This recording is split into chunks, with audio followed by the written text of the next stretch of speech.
ceux qui sont nouveaux, pour ceux qui nous visitent, bienvenue à l'Église baptiste de Shawinigan-Sud. La mission de notre Église ici est de partager, de communiquer l'amour de Jésus-Christ au Grand Shawinigan, à tous ceux qui nous entourent. Et puis, on croit que la parole de Dieu, la Bible, est le message vivant de Dieu pour nos vies, que Dieu nous parle et nous transforme, que Dieu touche nos cœurs à travers sa parole, que la Bible est un livre vraiment tout à fait spécial parce que vivant. On a terminé une série de messages sur les 4 chapitres du livre de Ruth où on a vu une histoire d'amour. Une histoire d'amour entre Dieu et ses enfants. Puis une des facettes de Ruth, c'était une histoire d'amour au niveau du Dieu des personnes ordinaires. C'est pas dans le livre de Ruth, la fosse aux lions où il y a un ange qui ferme la gueule des lions, ou vraiment là, le feu qui descend du ciel, ou des choses comme ça. C'est vous savez, Ruth, Naomi, Boaz, des gens comme vous et moi, des gens ordinaires, mais on est émerveillés, on ne peut pas s'empêcher d'être émerveillés en voyant l'amour de Dieu pour ces gens-là, puis comment Dieu est allé les chercher. Puis on va voir, durant les prochains mois, une autre facette de l'amour de Dieu, à travers l'épître de Paul aux Galates. On va voir ce qu'on appelle la liberté chrétienne. On va s'apercevoir que Dieu nous a aimés d'un amour qui nous rend vraiment libres. On va voir que l'amour de Dieu pour nous est un amour qui enlève les fardeaux dessus nos épaules. C'est pas un amour qui nous met des fardeaux puis qui nous écrase. L'amour de Dieu n'est pas un amour qui nous rend coupables. C'est pas un amour lourd. Notre Sauveur a un fardeau qui est léger, parce qu'il est doux puis humble de cœur. On va voir une autre facette de l'amour puis de la bonté de Dieu dans les prochains mois. J'ai eu énormément de plaisir à préparer cette série-là dans les derniers mois. Ça fait quelques mois que je prépare de mon côté la série sur Galates. Je peux vous dire qu'après mes temps d'études dans Galates, je me sentais plus léger de voir que malgré toutes les erreurs, les fautes, les péchés, parce que je crois qu'une des facettes de la maturité chrétienne n'est pas de se trouver de mieux en mieux, de plus en plus pur, bon, parfait. Je crois qu'une des facettes de la vraie maturité chrétienne est un regard plus perçant, plus aiguisé sur notre péché. On s'aperçoit, je crois, quand on mature dans notre vie chrétienne, que comme Paul disait, on est les premiers des pécheurs. Qu'on a peut-être plus de péchés qu'on le pensait. Ben, Galate est une bonne nouvelle pour les gens matures qui s'aperçoivent qu'il y avait plus de péchés qu'ils le pensaient, parce qu'on s'aperçoit que l'amour de Dieu est beaucoup plus grand qu'on le pensait, puis que peu importe la profondeur de notre péché, on est plus blanc, puis plus pur, plus parfait, plus innocent qu'on ne pourra jamais l'imaginer à travers l'œuvre de Jésus-Christ à la croix. Puis c'est cette vérité-là qu'on va essayer de s'approprier ensemble durant notre série d'études sur Galates. Écoutez, j'ai mis ici sur la diapo, ça va être la diapo thème, il y en a peut-être qui ont vu les posters, là. Ça va être la diapo thème de notre série là, durant les 2 prochains mois. C'est Mélodie qui a fait la diapo pour nous. Donc, notre série sur Galates va s'intituler « Libérés par l'Évangile ». Donc, on va voir que l'Évangile, c'est pas quelque chose qui culpabilise, qui nous rend honteux, qui nous écrase. C'est quelque chose qui nous libère. On va voir c'est quoi la vraie liberté. Et puis, bon, c'est le titre de mon message aujourd'hui, mais ça va être le titre de notre série également de messages dans les prochains mois. Écoutez, avant d'aller plus loin, puis de regarder un peu là, le thème de Galates, les versets clés, etc. Parce qu'aujourd'hui, on ne commencera pas Galates 1. C'est vraiment le message d'introduction. La semaine prochaine, on va avoir Galates 1 et ainsi de suite, là, chaque semaine. Mais avant d'aller plus loin, là, prions pour demander l'assistance du Seigneur. Seigneur Jésus, on est tellement bénis, tellement privilégiés de te connaître. Peut-être qu'on devrait dire que toi, tu as décidé de te laisser connaître à nous, puis de venir nous chercher. Parce que, alors qu'on était tous tes ennemis, ben toi, t'es mort pour nous, tu es venu nous chercher, tu nous as attirés à toi, avec ta force irrésistible, ta force d'amour. Puis, Seigneur, on est tellement contents. Mais souvent, on oublie à quel point ton amour est grand. à quel point ton amour est quelque chose qui veut briser toute forme d'esclavage dans nos vies. Puis, Seigneur, on te prie, tous ensemble ici comme Église locale, de par ton Esprit Saint agir d'une manière spéciale dans les prochains mois pour utiliser ta sainte parole, pour briser tout joug, tout esclavage que l'on aurait pu malheureusement accepter dans nos vies à travers les dernières années, à travers les derniers mois. Seigneur, brise tout esclavage parce que c'est pas à ça que tu nous as appelés. Bénis-nous tous comme Église locale. Rends nos cœurs attentifs à ta parole ce matin. Utilise-moi pour être un instrument de bénédiction pour mes frères et mes sœurs. Dans le nom de Christ, Amen. Écoutez, comment fonctionne le Nouveau Testament? Comment fonctionne la Bible? Comment fonctionne l'Ancien Testament? Le terme testament, le fait que la parole de Dieu est divisée en deux, Ancien et Nouveau Testament. Un testament, vous savez, c'est probablement pas la meilleure traduction du mot là, diathéké, là, qui est le mot par lequel on pourrait aussi traduire par alliance. Vous savez, on peut dire c'est l'Ancien et le Nouveau Testament, puis dire c'est quoi cette histoire-là? Dieu est pourtant pas mort, comme Nietzsche disait en Allemagne. Dieu est tout à fait vivant, puis il nous prépare une place, puis etc. Pourquoi un testament? Dieu nous laisse un héritage, peut-être qu'on peut comprendre ça comme ça.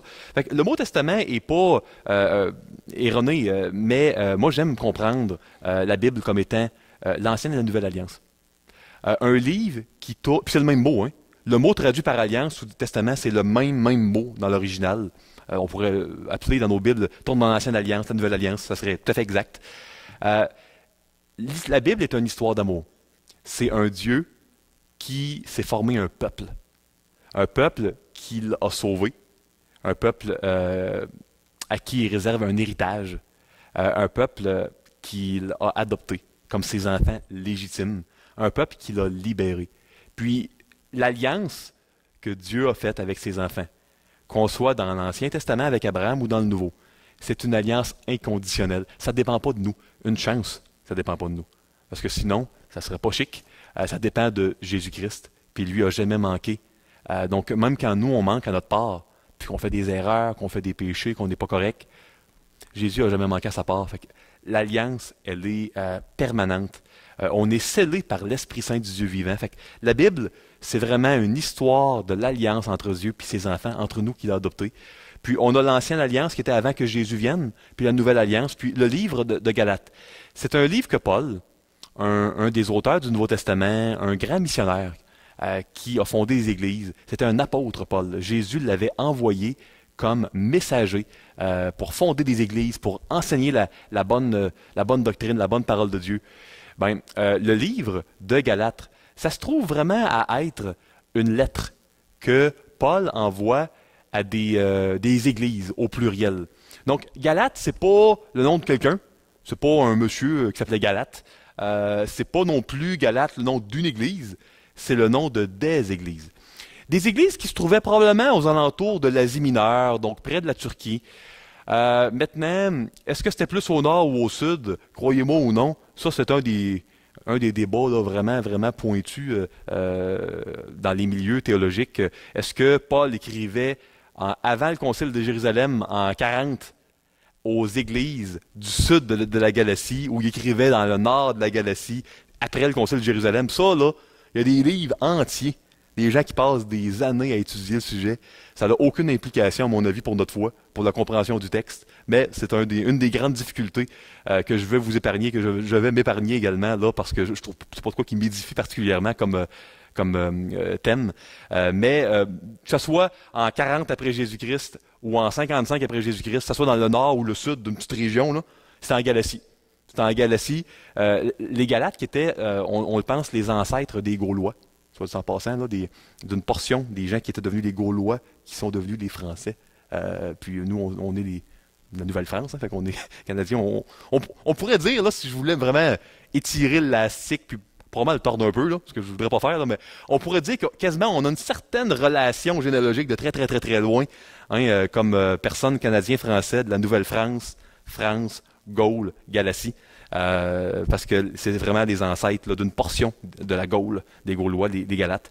Et puis c'est des églises que Paul lui-même avait fondées. Il s'était vraiment écarté de la foi.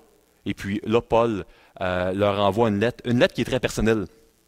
Je crois que j'ai cité une citation il y a quelque temps de Tim Keller. J'aurais aimé que ça vienne de moi, je la trouve brillante, cette citation-là. Tim Keller dit la parole de Dieu peut être un épée ou un scalpel. C'est un épée quand tu essaies d'exhorter quelqu'un avec qui tu n'as aucune relation. Quand tu exhortes quelqu'un et tu n'as pas vraiment d'amour pour la personne, avec la parole de Dieu, tu vas blesser, plus que de faire du bien. C'est un scalpel. Un scalpel, hein, vous savez, c'est un instrument que les chirurgiens utilisent pour ôter une tumeur, puis quelque chose de pas bon dans ton corps. C'est un scalpel quand tu connectes la parole de Dieu, tu la proclames, tu l'amènes avec amour. Dans une relation d'amour où tu as à cœur la personne. Vous allez voir beaucoup d'amour. C'est pas un traité théologique là, qui est vraiment là, froid, puis chapitre 1, chapitre 2, chapitre 3. On voit vraiment, vraiment énormément de passion, de chaleur. On voit beaucoup d'amour de la part de Paul. C'est une lettre très personnelle. J'aime à travers les lettres de Paul, puis ça, je ne voyais pas cela avant. J'aime voir comment Paul avait à cœur. Il y avait de l'émotion, il y avait beaucoup d'amour envers ses destinataires, les gens à qui il écrivait. Puis je crois qu'on doit imiter la manière dont Paul amène la parole de Dieu, puis de le faire avec amour. Pas blesser avec un épée, mais guérir avec un scalpel. Donc c'est une lettre vraiment là qu'on va lire là, dans les prochains mois, qu'on va étudier. Maintenant, nous, on a des chapitres et des versets. Il faut comprendre que... avez-vous souvent, vous, quand vous envoyez une lettre à quelqu'un, un email, une lettre, est-ce que vous mettez des chapitres et des versets? Non, hein? Si vous êtes vraiment formel, peut-être qu'il y a des paragraphes. Mais je crois que la majorité des gens de moins de 35 ans mettent probablement même pas de paragraphes quand ils envoient des emails, pour la plupart. Mais il y a un grand nombre de personnes qui pourraient dire, moi, je veux que ce soit vraiment clair, fait que point à la ligne alinéa, paragraphe.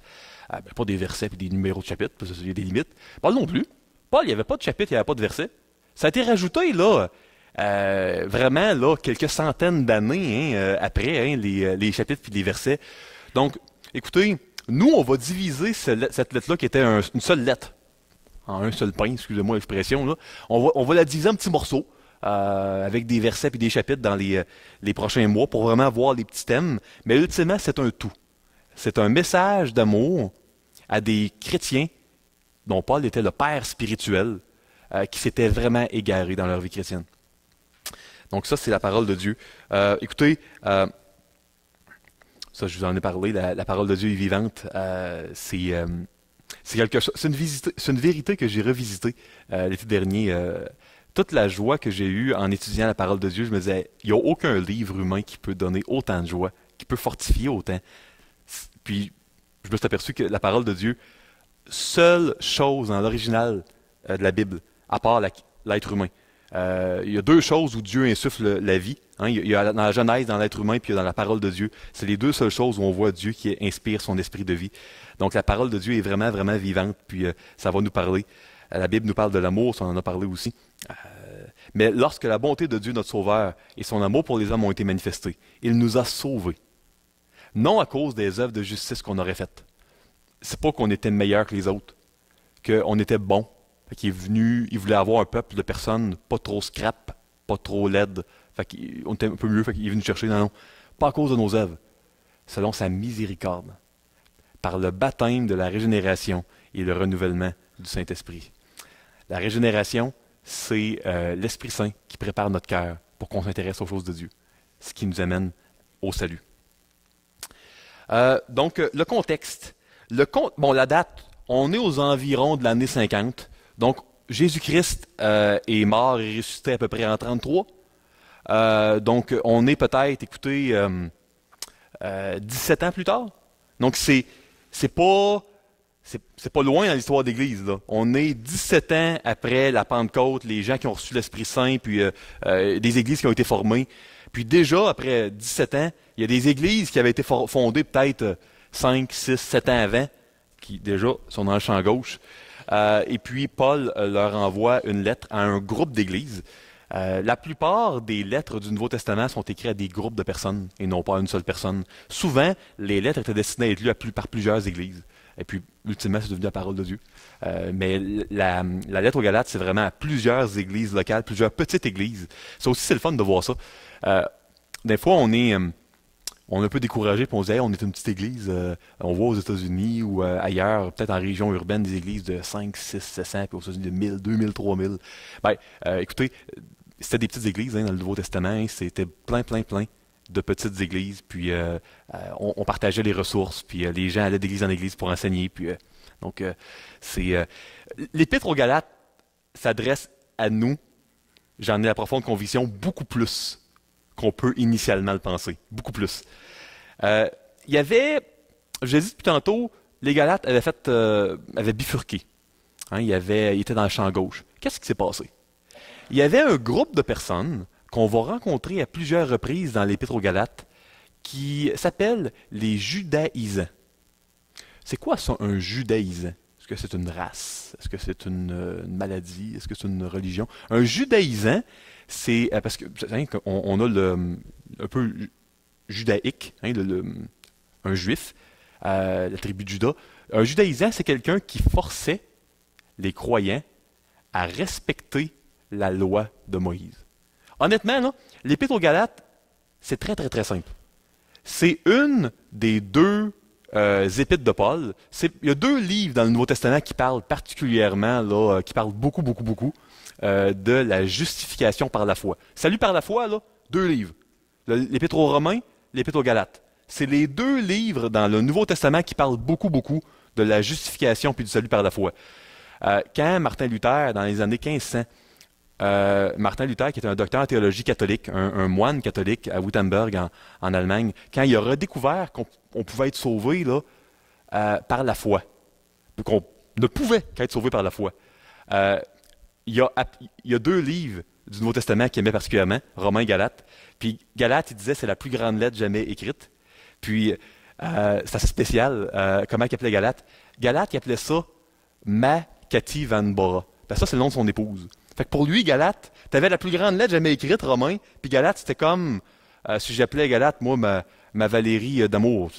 C'est comme spécial, tu sais, il compare Galates au nom de sa femme. Écoutez, on est là 500 ans, j'imagine que la romance puis la manière de faire les choses était différente il y a 500 ans en Allemagne. Fait qu'on ne jugera pas Martin Luther pour ça, mais il l'appelait Makati Van Bora, l'Épître aux Galates, Luther. Il a écrit un excellent commentaire sur Galates, Luther, qui est traduit, là, s'il y en a qui veulent le consulter. Et puis, donc 2 livres qui parlent de la justification, du fait d'être sauvé puis d'être juste devant Dieu par la foi, pas par les œuvres, Romains et Galates. Puis Galates, c'était vraiment une lettre très incisive, pas pour des non-croyants. Romains, c'est beaucoup, un non-croyant peut être sauvé par la foi, hein, peut devenir chrétien. Galates, c'est, comme chrétien, là, ne retournez pas à essayer de faire des œuvres pour être juste devant Dieu.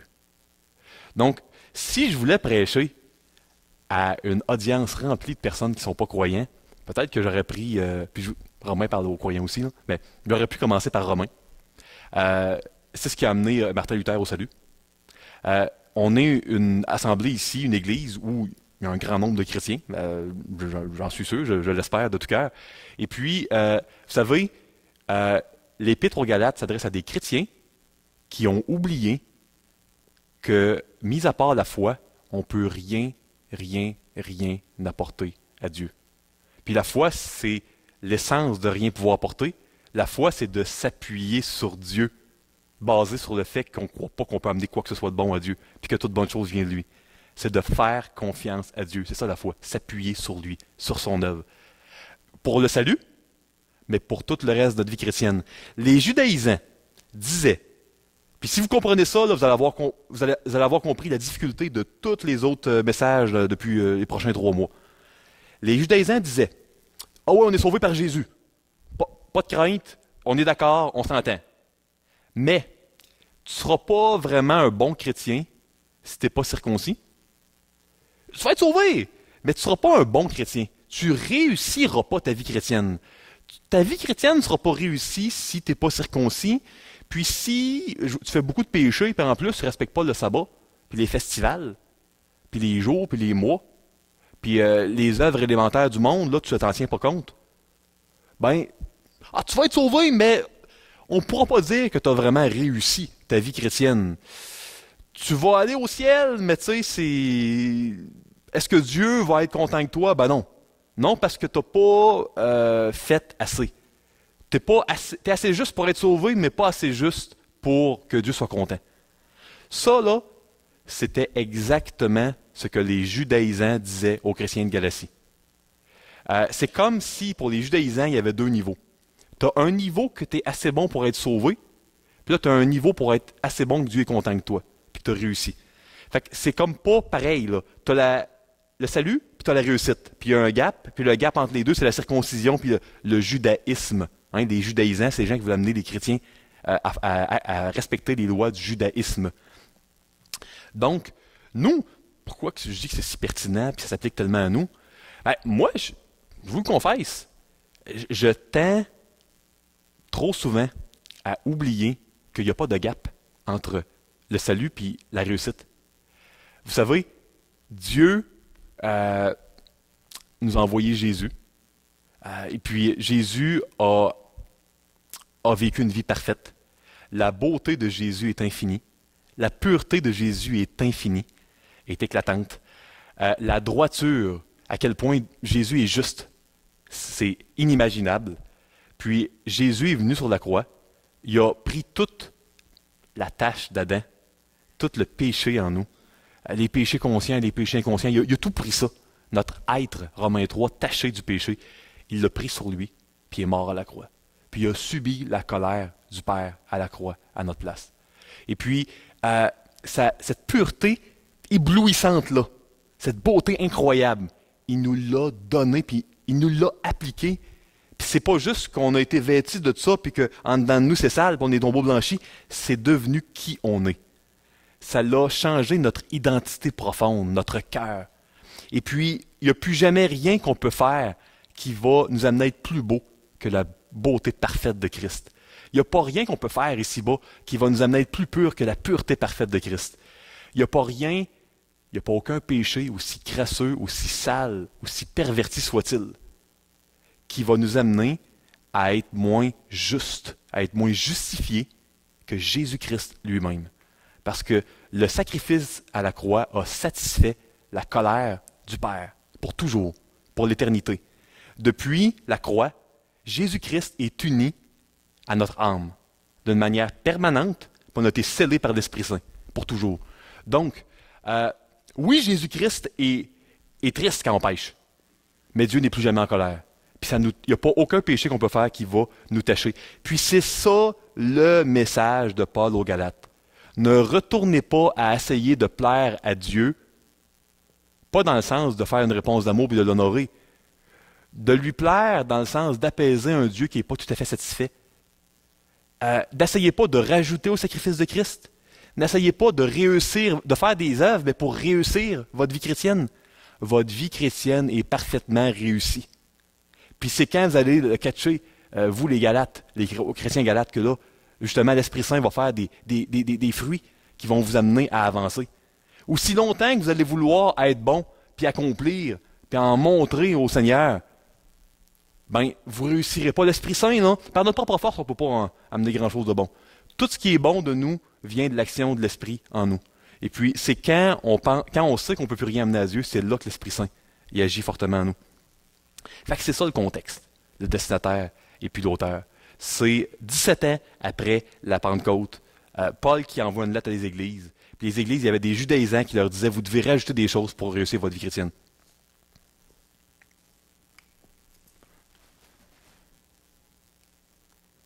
Donc, tu ne veux pas dépasser mon temps. Nous, de nos jours, moi, trop souvent, je me dis, bon, il faut que je fasse telle ou telle chose, parce que sinon, ma vie chrétienne ne sera pas réussie. Puis, quand je fais des péchés, quand je réalise des péchés que je réalisais peut-être même pas avant, je me sens sale, je me sens honteux, je me sens coupable. Puis, des fois, je rentre dans le moule de dire, je vais me reprendre, je vais faire telle ou telle affaire. Tu sais, je viens de mal agir, fait que, tu sais, pensez un petit peu du monde, un gars veut se reprendre. Tu sais. Puis, ça semble honorable, ça semble vertueux. Sauf que ça nous amène à faire des bonnes choses, mais plus comme une réponse d'amour, en s'appuyant sur l'œuvre de Christ. Ça nous amène à vouloir s'appuyer en petite partie sur notre œuvre. C'est ça le problème des Galates, c'est ça mon problème, c'est ça notre problème. Moi, le message des Galates, c'est un message que j'ai redécouvert en avril 2012 à Atlanta. J'ai eu un cours en théologie qui m'a fait réaliser que Dieu sera plus jamais en colère contre moi, peu importe les ministères que je vais avoir, peu importe ma fidélité, peu importe mes péchés, mes bons coups. J'ai réalisé que l'œuvre de Christ à la croix, c'était pas juste de quoi bon pour me sauver, c'était de quoi qui était bon pour que Dieu soit content de moi. Il soit plus irrité contre moi, soit pleinement satisfait, pleinement réjoui de moi. Puis je ne réalisais pas que dépasser le salut, il y avait cette puissance-là dans l'œuvre de Christ à la croix avant avril 2012. Puis quand j'ai réalisé ça en avril 2012, ça a été un moment clé. Vous savez, dans notre vie chrétienne, on réalise par moments des vérités, puis c'est des moments pivots, c'est des étapes qui nous amènent à avancer plus loin dans notre foi. Ben moi, j'ai eu une étape comme ça en avril 2012, quand j'ai réalisé que l'Évangile n'était pas juste bon pour mon salut, mais c'était quelque chose qui m'amène à avoir une vie chrétienne réussie, puis j'ai juste besoin de le croire, puis de l'accepter, puis de m'appuyer sur ce que Jésus a fait. C'est un message qu'on va répéter souvent. C'est un message qui est libérateur. C'est le message de Dieu. Pour les Galates, c'est le message de Dieu pour nous, à Shawinigan-Sud. Le verset clé, comment on doit interpréter Galates? Ben, c'est certain qu'on doit toujours se souvenir que c'est un homme qui parle à des chrétiens, et puis derrière ce qu'il leur dit, ben, il y a un principe biblique. Le principe biblique s'applique toujours. Mais quand Paul il dit de ne pas se faire circoncire, ça ne s'applique pas directement. Parce que nous, c'est pas à la mode, la majorité des gens, là, les hommes, se faire circoncire ici au Québec en 2016. Donc, c'est le principe de ne pas faire quelque chose pour réussir notre vie chrétienne qui est derrière la chose. Fait que comment interpréter Galates? C'est pas de suivre mot pour mot la chose, c'est de comprendre que c'est un auteur inspiré de Dieu, c'est vivant, qui amène un message à des destinataires, puis le principe derrière chaque mot, chaque phrase de l'Épître aux Galates, de la parole de Dieu, s'applique toujours à 100%. Mais c'est le principe derrière ce que Paul disait, et non le point précis. Hein. Le verset clé de Galates, ça se trouve à être, c'est pour la liberté que Christ nous a affranchis, nous a libérés. Demeurez donc fermes et ne vous laissez pas de nouveau mettre sous le joug de la servitude. Ça, c'est le verset clé de Galates, Galates 5.1.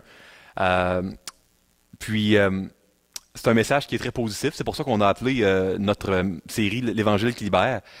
Le message, c'est vraiment Christ a accompli à notre place tout ce que Dieu veut qu'un être humain accomplisse. Parce que vous savez, ce qu'on appelle la justification, puis être juste devant Dieu, on pourrait dire que dans notre pensée populaire, ça ressemble un peu à la réussite. On parle beaucoup de la réussite, puis de l'accomplissement en Amérique du Nord. Ben, à cette époque-là, pour les Juifs, réussir sa vie, c'était être justifié. Puis c'était vraiment être un juste. Puis, quand tu étais un juste, là, lisez les psaumes, puis dans le livre Proverbes, être un juste dans la pensée juive, là, c'était quelque chose de « wow ». T'avais réussi, là. Puis plus que réussi. Est-ce qu'il y en a qui ont vu ici la liste de Schindler, le film? Un bon film, un classique. À la fin du film, on voit une petite capsule, parce que c'est inspiré d'un fait vécu. Là. Schindler était dans l'époque de l'Allemagne nazie, la Deuxième Guerre mondiale, un monsieur qui a sauvé un grand nombre de Juifs de l'extermination par des nazis. Puis c'est inspiré d'un fait vécu. Puis à la fin du film, on voit des Juifs un documentaire là, âgé, là, qui rendent hommage à Schindler. Puis je crois qu'il est enterré à Jérusalem, là, puis on l'appelle comment, Schindler? On lui disait à la fin du film que c'est un homme juste, Puis à la fin, je ne sais plus qu'est-ce qu'il lui donne, là, mais il y a une inscription qui fait partie dans le fond, d'un groupe là, des hommes justes. Et puis, l'idée de dire, t'es un homme juste, puis on t'enterre à tel endroit du cimetière, puis on vient rendre hommage que t'as été parmi les justes, puis etc. Moi, on dit juste, droit. Tu sais, oui, il a sauvé des vies humaines. Là. OK, il est juste. Ça n'a pas une grande signification. Mais pour les Juifs, à être juste là, puis tu sais, eux, ils étaient imprégnés de la loi de Moïse, puis de faire toutes sortes de choses. Toute leur vie tournait autour d'être juste. C'est la réussite. Nous, en Amérique du Nord, on veut réussir notre vie. Être juste, oui, mais on veut réussir. Il n'y a pas personne, peu importe la religion là, en Amérique du Nord, qui ne veut pas réussir sa vie. Si on faisait une interview dans la rue, là, voulez-vous réussir votre vie, vivre une réussite, un accomplissement? Tout le monde va dire oui. Galate, c'est un message de la part de Dieu. Votre vie est réussie. Peu importe où vous êtes, peu importe comment est votre compréhension chrétienne, peu importe l'état de votre combat contre le péché, de vos combats contre le péché au pluriel, peu importe, votre vie est pleinement réussie. Puis, voulez-vous le croire, puis vous réjouir? Voulez-vous recevoir ce message d'amour-là de Dieu, puis le célébrer avec le Seigneur? Voulez-vous que le repas du Seigneur soit une célébration? C'est ça le message de l'Épître aux Galates, à bien des degrés, si vous permettez de paraphraser. On a 3 principales divisions dans le livre de Galates. Dans le fond, le chapitre 1 complet, puis la majeure partie du chapitre 2, c'est vraiment Paul qui défend son apostolat, parce que les judaïsants, les personnes en Galatie qui troublaient les chrétiens, puis leur dit c'est pas réussi, faites-vous circoncire, sinon vous n'êtes vraiment pas des bons chrétiens. Dieu n'est pas content de vous.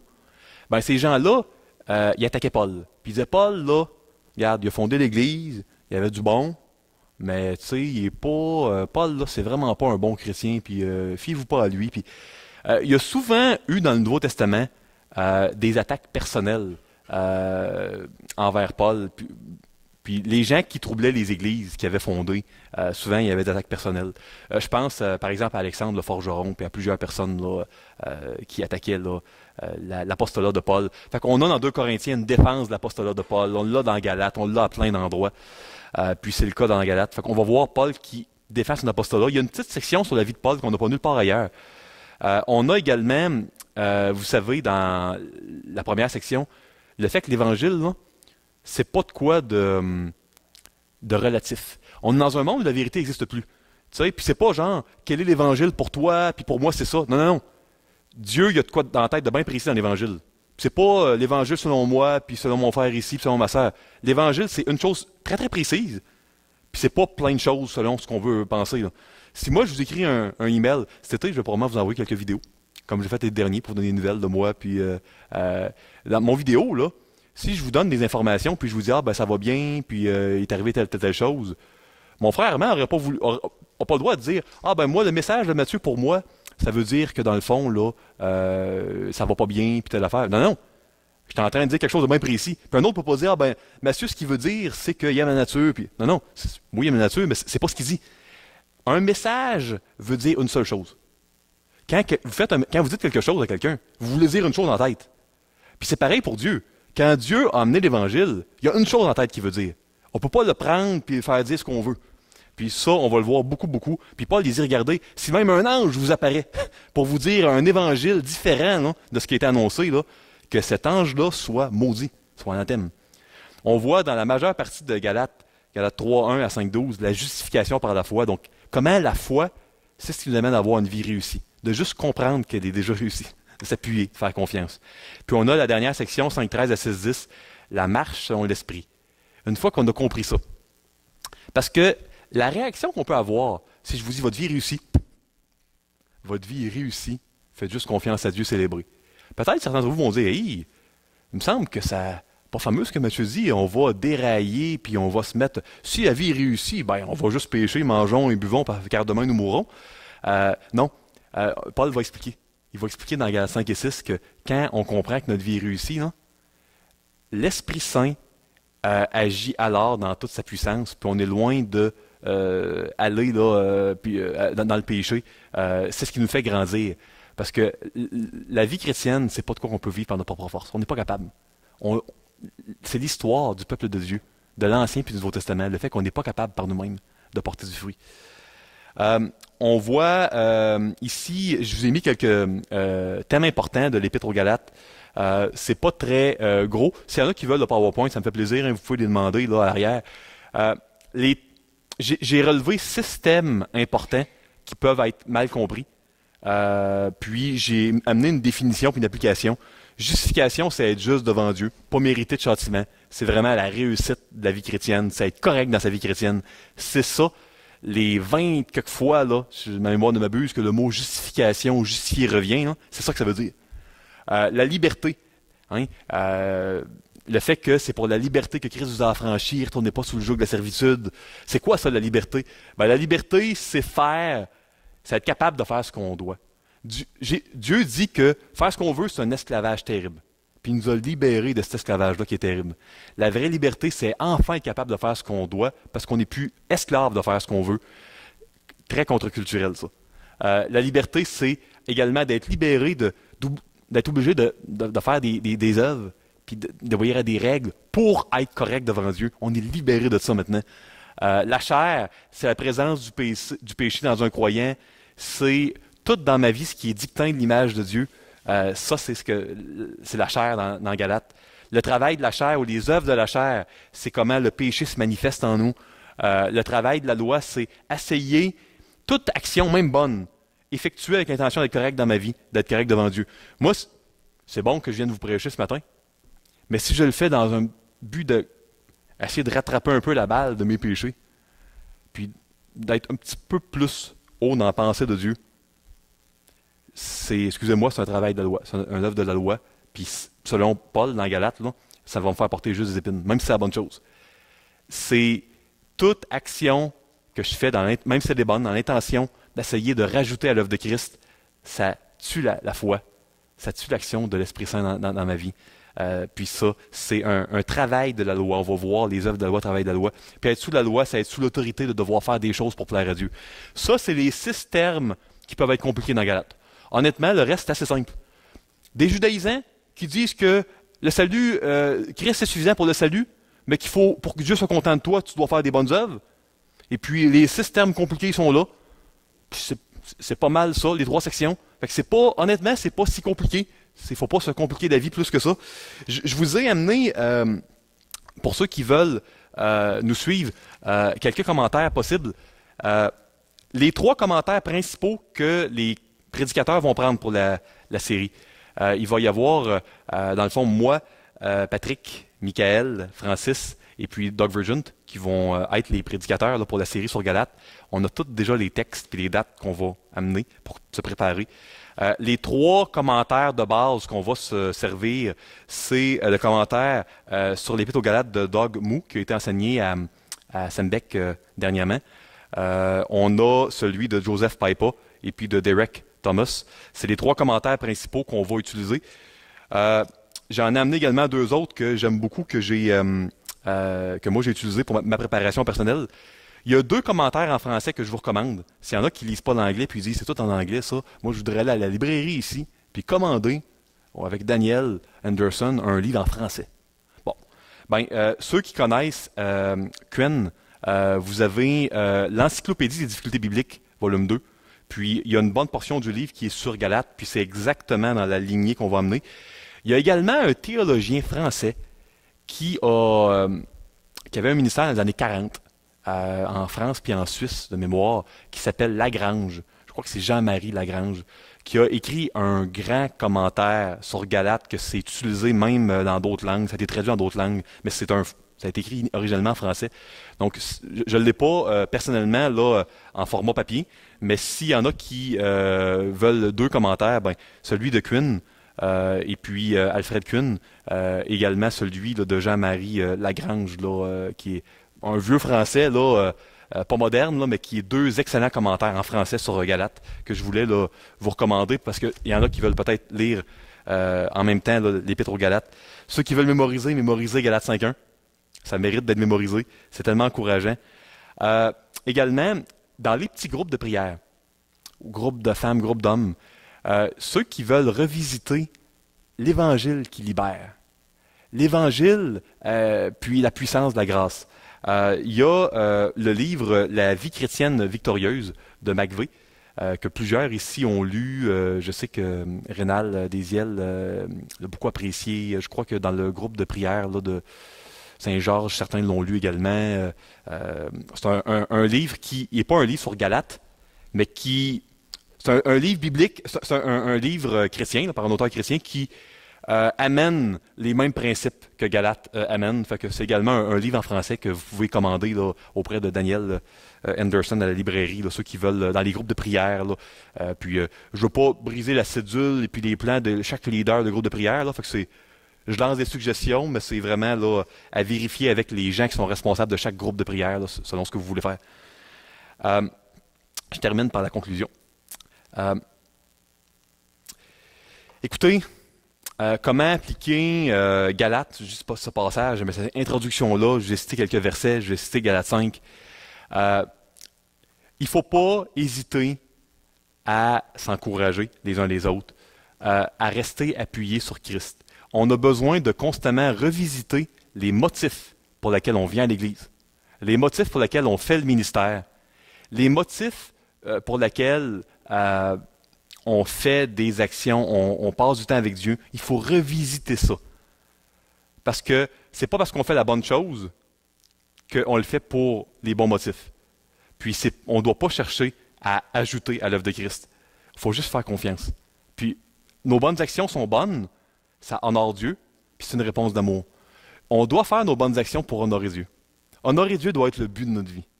Donc, pas rajouter à l'œuvre de Christ, honorer Dieu, sachant que qu'on l'honore ou non, il va nous aimer autant, mais qu'il n'y a rien de plus glorieux puis de meilleur que d'honorer celui qui nous a sauvés puis qui nous a tant aimés. C'est ça le but de la vie chrétienne. Il faut être prudent de ne pas retourner en arrière. On a une Bible au complète remplie d'enfants de Dieu qui revont en arrière. Dans tous les livres de la Bible, c'est l'histoire vraiment d'enfants de Dieu qui vont en arrière puis un Dieu d'amour qui les poursuit avec amour. Fait que, soyons quand même assez humbles et puis disons, si c'est l'histoire de toute la Bible, ben, ça va être notre histoire aussi. On va vouloir revenir en arrière. Encourageons-nous les uns les autres à l'amour. Et puis aux bonnes œuvres, mais dans le motif d'honorer Dieu, pas d'ajouter. La loi est bonne.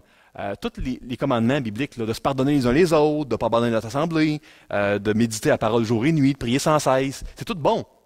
C'est bon parce que ça nous montre à quel point non, on est loin de la barre, puis à quel point on avait besoin de Christ, puis à quel point en Christ on l'a atteint.